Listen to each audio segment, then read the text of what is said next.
Good afternoon, everyone. Today, on behalf of Marian, I would like to welcome you to our seminar. Our speaker today is Tomasz Gubała, co-founder of Sano. He will present the work on a cardiovascular training simulator currently being developed by the team he coordinates. So welcome, Tomek, the screen is yours. So thank you, Mateusz, for introducing us and the topic of the presentation, and I would also like to thank Marian, who is not here, but this is still going to be recorded, for having us at this presentation during the weekly Sano Seminar. So my name is Tomasz Gubała, and I'm one of the co-founders of Sano. But today, my role is a bit different because apart from being a co-founder, I also lead a specific development project at Sano that is focused on designing and building, and hopefully later maybe marketing a specific device, which we currently call simply a cardiovascular simulator, which is built with the purpose of helping to train future interventional cardiologists. So it's a training device, if you like. And before I go further with the presentation, I shall make, I think, two specific remarks. First of all, so it's about managing your expectations. First of all, today's presentation is a bit different because those of you who attend our seminar regularly are probably used to having a scientific presentation or a very strongly research-based presentation. But today we are talking about a development project, so it's mainly engineering. A slightly different flavor, if you like. The second disclaimer is that since a lot of what we design is not yet patented, we would like to keep some of the solutions or most of the solutions that we devise hidden or secret until we can disclose them properly, for instance, in terms of patent application. Therefore, sadly, we will not be able to share a lot of technical details with you today, and because we would like to keep them well protected. Idea behind the project that I am coordinating is to create a solution, a device, that would help the junior physicians, specifically interventional cardiologists, cardiovascular procedures that are taking place in a catheterization laboratory or room, and so it's these require quite specific, a strong correlation of skill, awareness, a lot of knowledge, of course, and obviously having years of experience in catheterization lab helps. Though we think and physicians that we consult agree with us that having a adequate training proposition for junior physicians who are training to become interventional cardiologists would greatly help. So the goals of this solution which is a combination of hardware, software, and a training course embedded inside in these two elements, is to help a trainee to enhance the skill, manual skill, that is strongly related to the efficiency and safety of the procedure, and improve their ability to avoid common mistakes that happen quite frequently when they start practicing on the on the real patients, so lower incidence of adverse events. And when they happen, the negative events, hopefully our simulator will help them to respond correctly and in time. Additional effects would be to reduce their stress level when they attend their own first procedures in real laboratory, and with time shorten the period of time it takes to perform the full procedure, because as you might know, angiographic procedures are made in the presence of a X-ray lamp that obviously is not completely neutral to both patients and operators and the team's organisms, because of the radiation doses that are present. So optimizing the procedure time is also a useful or important factor in what we are doing or what we are designing. So the tool that you are going to see in a couple of minutes is a relatively portable, rather high fidelity simulator that also features haptic feedback. So you have a feeling in your fingers of more or less of what you are doing that we would like to reflect the real thing, hopefully. And this entire proposition would be, we think, competitively priced in comparison with what you already have on market. And so the key features that we focus when we design this solution is to let the trainee use real instruments. So the catheters and the guide wires, the two main instruments that they use during such procedures, are real. So they are using the real instrument in our device, and we provide, though the instrument is simple, we are able to simulate a lot of different shapes and sizes inside the simulation, so they can try a range of tools that they are going to meet during their practice.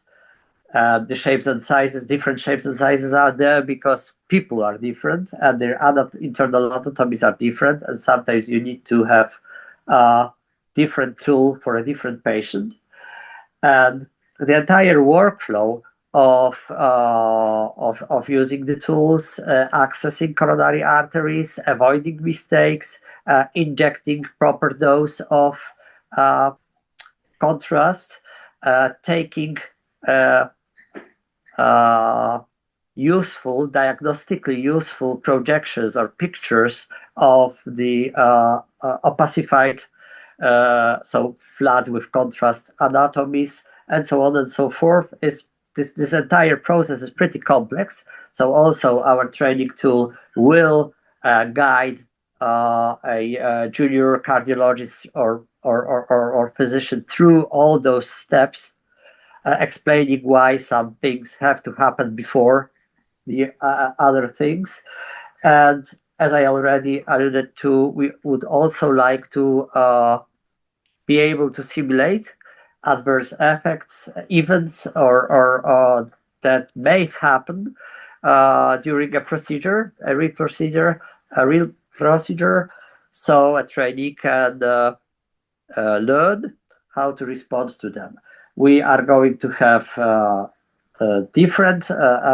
set of a cohort of patients with different anatomies, some of which are not so common yet still present in the population. So the trainees will be confronted with more challenging navigation routes through patient arteries and some comorbidities, or people who already have implants like, for instance, TAVI, valve, artificial valve, which makes, for instance, accessing the coronary arteries quite complex. So this is a list of our goal regarding what kind of mistakes we would like to detect and warn a person against, so teach to avoid them. And so there are many mistakes that an operator in the cath lab can make, and we will not be able to model all of them because it's a very broad spectrum of things that can go wrong or suboptimal. But we selected those that are very prevalent, very common, relatively common for junior cardiologists, and are easily avoided, yet still may have a very nasty impact on patients' health. And on the right side of the screen, you can see some examples of those nasty things that can happen to a patient when a mistake is made, or also in the end of the day, we have to remember that, for instance, the coronary angiography is a diagnostic procedure. So even doing everything safely, but not obtaining diagnostically useful pictures, it's basically a waste of time and energy and funds. So this also needs to be taken into consideration. So efficiency, right? We would also like to teach people how to efficiently and effectively perform that procedure. So a short timeline, how this started. So a bit of history. The key technology that underlies what you are going to see during our demonstrations in a couple of minutes is already has like 3 years. That was developed by Przemysław Korzeniowski, a leader of the team at Sano, and so the technology was developed and demonstrated. Viability was demonstrated like 2 years ago. Then it was a little bit dormant in the sense that Przemek and his team were using that technology for a couple of different simulators, not just cardiovascular ones. But earlier last year, we decided that out of that we should be able to build a useful training tool for specifically for interventional cardiologists, and this is how it started. So the development of this very product, or prototype, if you like, started in earnest early August last year, and we arrived at our first version that we put together early December last year, so a couple of months. And the premiere, if you like, of the prototype was during a interventional cardiology workshop here, ANFIC, here in Kraków. In December. So, and the feedback, the early feedback from the cardiologists was positive. So we decided, okay, that we can take a couple of months more of time and effort and budget to develop it further and see if we arrive somewhere. And so we had another version in February this year. And late March this year, I traveled to Sheffield to have a close demonstration of the third prototype for cardiologists in the Sheffield Teaching Hospital, most notably Paul Morris, Professor Paul Morris. I don't know if Paul is with us today, but even if not, maybe he'll have the opportunity to see this recorded. And yet again, their response was rather positive, so we felt encouraged to develop it further. And so we are now in the process. Also, they have, especially Paul, had a lot of useful, though challenging feedback about what we do and how we can go about future versions. So we had a short process of rethinking some very basic design decisions, and we decided to redevelop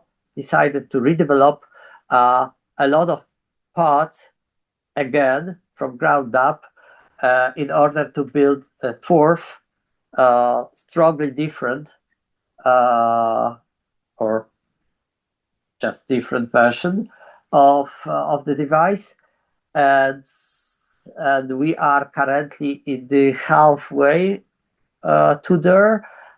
So what we have today we call version 3.5. So we are not yet there, and we think, if winds are right, that we can arrive at the early marketable prototype in a couple of months now. So I would say that if we are successful with some final technical overcoming some final technical barriers, I would say I see the light in the end of the tunnel. That is getting the marketable version or something close to it out there. And you can see our device now, a couple of pictures of our device. So the first, the first, the second, the third, and what we have now is the blue one. So they don't differ that much, apart from the steering component that arrived in the Mark II, the black one. But you can also see that they have different colors, not just that we fancy different colors. We do, of course, but there are a lot of things that you need to experiment with or prototype, and one of those is the plastic that you use to build the casing. Is it going to be glossy or matte? What color is better? And how sturdy it should be, and so on and so forth. So it's not a coincidence that these four are all in different colors. They are also made somewhat differently, but of course they differ a lot. They differ a lot internally. So, for instance, the third version introduced the first haptic feedback technology. Before, in version 1 and 2, you basically had no haptic feedback, which is no friction whatsoever inside the tool, which is of course not the case when you put a real catheter inside a real patient. And starting version 3, we started to add, for those of you who are not aware, in the world of medical simulation of procedure, of the haptic feedback is the correct haptic feedback is the, let's say, holy grail. So that the tactile feeling of an operator they have is as close to the real feeling they are going to have, or they have when they perform the real procedure. So there is a lot of effort going into that and a lot of experimentation, because with hardware you cannot, the experimentation and iteration cycles are not as quick as software that you can build over a minute. Next minute you can have a next version and so on. With hardware you have to, sometimes it takes a bit more. Though these days we have a lovely technology called 3D printing that we can relatively quickly have new shapes of elements, internal elements, external elements printed relatively easily, having them installed and physically tested. And regarding so you can see that we are each iteration of our device brings more patient anatomies, brings more hardware solutions. Of course, next level of complication for us, and for instance, now we are developing a rechargeable version that would be completely independent of power supply, for instance. So regarding the haptic feedback, we currently have two elements. One is which is kind of static, it's always there. It gives you a kind of resistance or friction to the instruments that you should always feel, not just the air inside the device. The second element is very dynamic. It responds to what happens on the screen, in what you see in our simulation. It responds to what you do and what happens with the patient, and dynamically and quickly changes the friction or resistance level that you have, that you feel with your fingers when you operate, for instance, the catheter inside the device. And the third element that we are now working on, it's not yet ready, would give you a patient-specific variability. So between cases, and it will hopefully reflect the complexity of the navigation in through patients' arteries, whether they are narrow or very convoluted, tortuous. So if we are successful with this, you should be able to have this specific feeling, this feeling specific to a patient that you are now having inside your simulation at the given moment. So these will be the three haptic elements that we hopefully are going to have in Mark IV. And now to demonstrations. So this is the device that we currently have. It's pretty portable. It has 50-something centimeters length and not very heavy. And it's connected with a iPad tablet that is 13 inches screen, and it's everything that you need. So this small device the screen, and that's it. So the entire simulation, Natalia, can you start this? So the entire simulation runs inside the iPad, and so Natalia, a member of our team, is now going to play a little bit with that, and all the hardware is enclosed in here. Now you can see Natalia, okay, putting the instrument inside. So this is a real geographical catheter going inside the device, and inside the catheter that you probably don't see is the guide wire. So and over here you can see the steering pad. So it's a so the screen is more or less reflecting the display of the fluoroscope, the machine that transmits to the operator what happens inside the patient's body real time. So it's a real time X-ray, if you like, and the steering can help you move the fluoroscope arm, or move the patient's table under the lamp, and see the instruments, or you can zoom in or zoom out. Okay, now you can see the catheter and the guide wire being navigated by Natalia through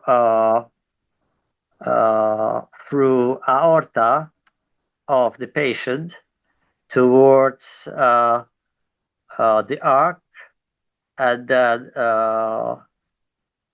towards the heart, and so you can see that we model, and yes, and Natalia used Judkin's left shape of the catheter, and she just opacified. Can you repeat that, Natalia, please? So she opacified, which that means she injected contrast into the left coronary artery of the patient, and so this is the key of the procedure. So and there are some monitoring readings over there. Through these readings, you can see the ECG of the patient in order to see if something bad happens to that person, or if she or he is relatively well. And the catheter tip pressure reading that is important to know if you play. Oh, so we have a. So you just witnessed that the catheter inside is really a physically simulated entity that can bend, that can kink, that can tie itself into loops, and so on and so forth. So we really put a lot of effort to make it as realistic as we can, given this platform, which still is a tablet. It's a very performant tablet, but still there are limits to what it can simulate or not. So thank you, Natalia. So if you happen to be at Sano at the moment, you are welcome to come visit us today just after the seminar. The device will be here, and Natalia and Anya are going to be here, and myself too, and Piotr, and we will be happy to demonstrate it to you. And for those of you who are online, well, you just need to believe us that this works. Okay, so basically what you just saw is a part of the procedure performed on one of the patients that we have, and the final product is going to have two modules. One would be what we call a basic module that will teach unit by unit, step by step, all the most important things that of the procedure of the so this is focused on the version one will focus solely on the coronarography, and this module is supposed to be done by a junior physician who is yet to have her or his first coronarography in real life. And the advanced module would be also targeted to already somewhat experienced interventional cardiologists. And it will be about complex cases, complex anatomies, very rare anatomies, and not that common negative scenarios or emergency scenarios that can happen during the procedure. So we feel that even for relatively experienced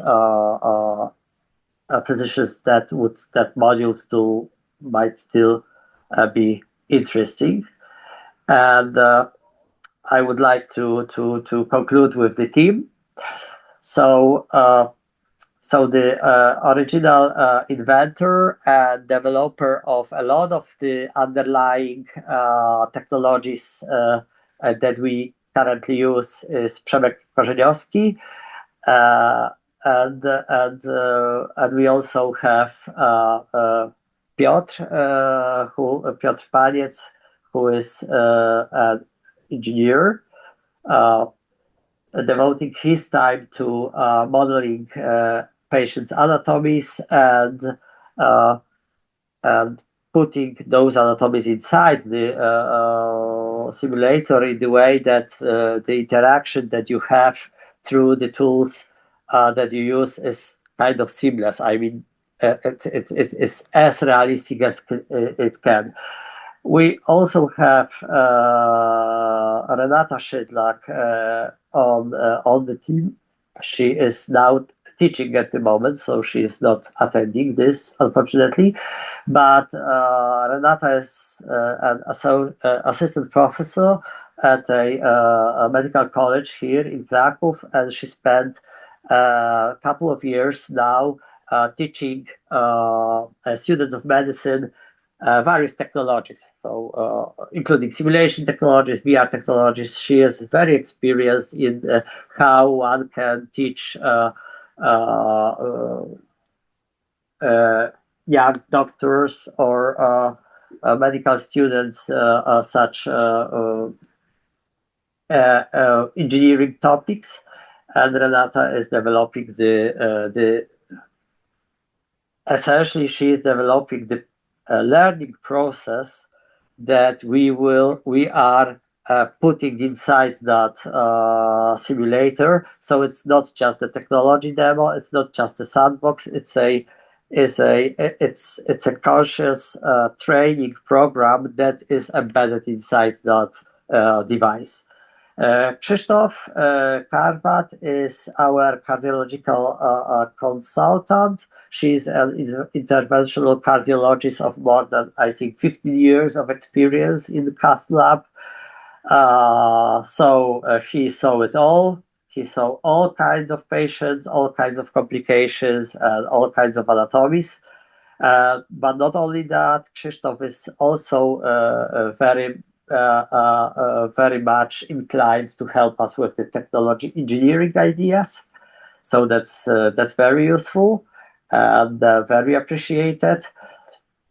And also we have three more engineers helping us. Natalia is a person who actually I might be able to switch that off and present Natalia and Anya in person, because they are with us, not this way, this way.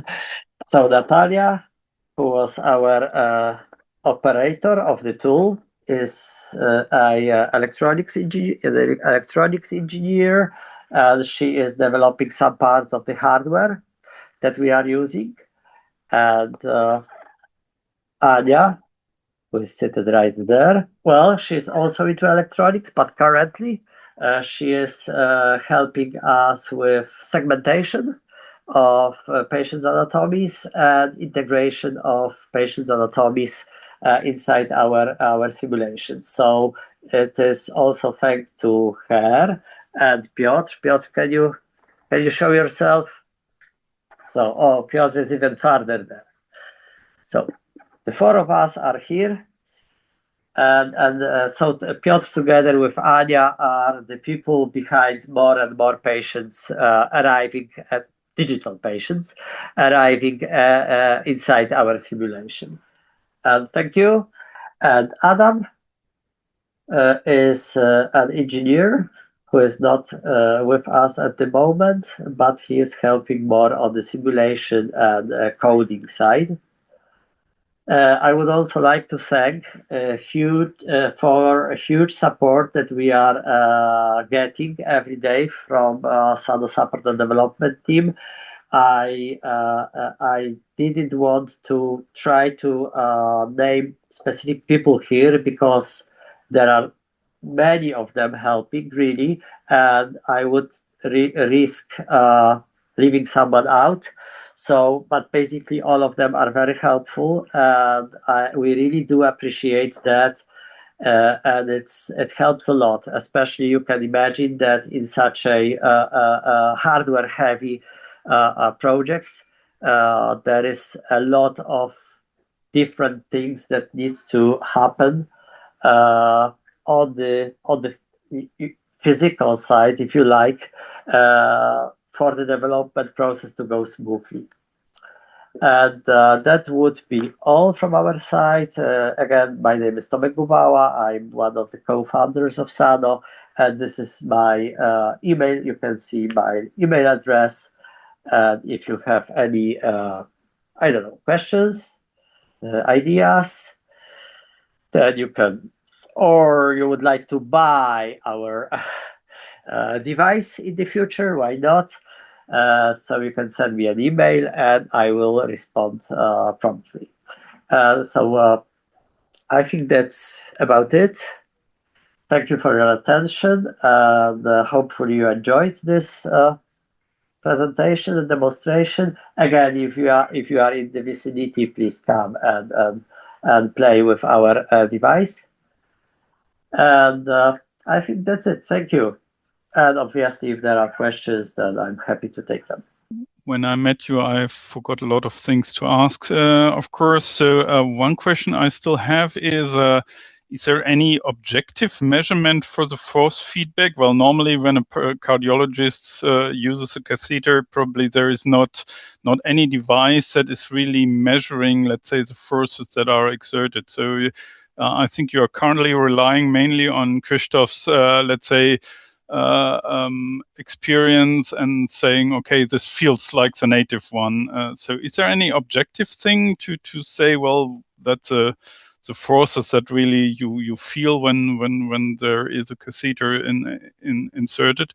And a linked question is there a certain latency for the, let's say, force feedback? You somehow have to react to more or less the movement of the operator, and in order to have the force feedback at the correct time. So is there I expect there is a latency, but is it palpable, or is it so short that that doesn't count? Hello, Olaf. Thank you for coming. Yes, so I haven't forgot about our conversation, and up to now we haven't found a solution to objectively measuring the resistance, if you like, or the various elements of haptic feedback that would be useful for us, if you like. And but we have another idea. Next month we are preparing a couple of those devices, and we are going to run a workshop on a conference with cardiologists at hospital with a resident or registrar, junior cardiologist then, and with a cohort of students of medicine. And we will, and this is one way of perhaps understanding how the variability there. I understand that it's not exactly what you are asking. Okay, but this is even better. I think this is even better. Okay, so this is one answer. The other question was, excuse me, can you latency of force feedback.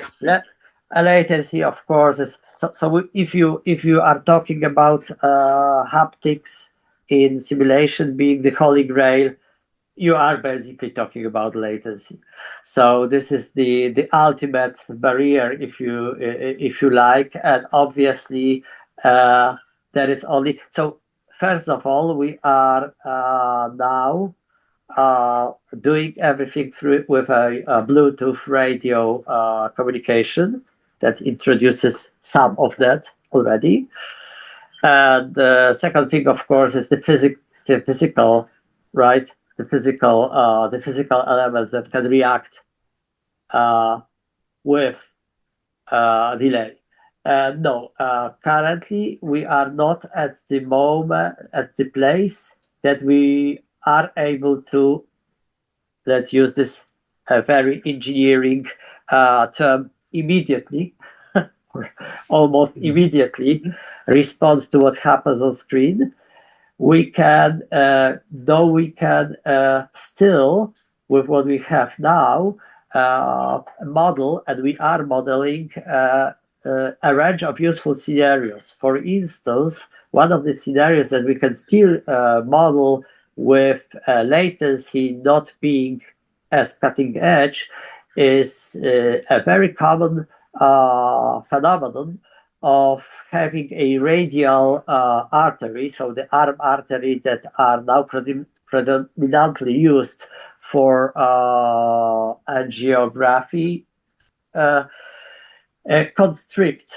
So it's after a while, or if you are, especially if there are a lot of manipulation of the catheter inside the radial artery, which is usually relatively narrow, you it starts to constrict, sometimes very heavily, and it immediately, of course, or again this word immediately, or relatively quickly is being felt by the operator, because rotating everything and moving the catheter suddenly becomes much more challenging, up to a moment that it is safer to remove the tools when you can and not proceed further. So this we can do.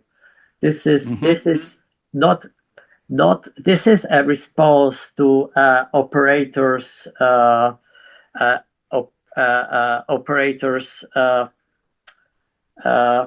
actions, but not in the way that you meant. Okay. Well, I think there is a limited possibility to, let's say, anticipate the movement of the operator, and perhaps pre-calculate, or let's say pre-act more or less. So it will. Right. This is what we are also thinking about. Yes. You are right. That there is such possibility. Okay. Thanks. So if there are no more questions, we can conclude. Correct? Yes. Okay. So thank you again. Thank you for the question. Bye-bye.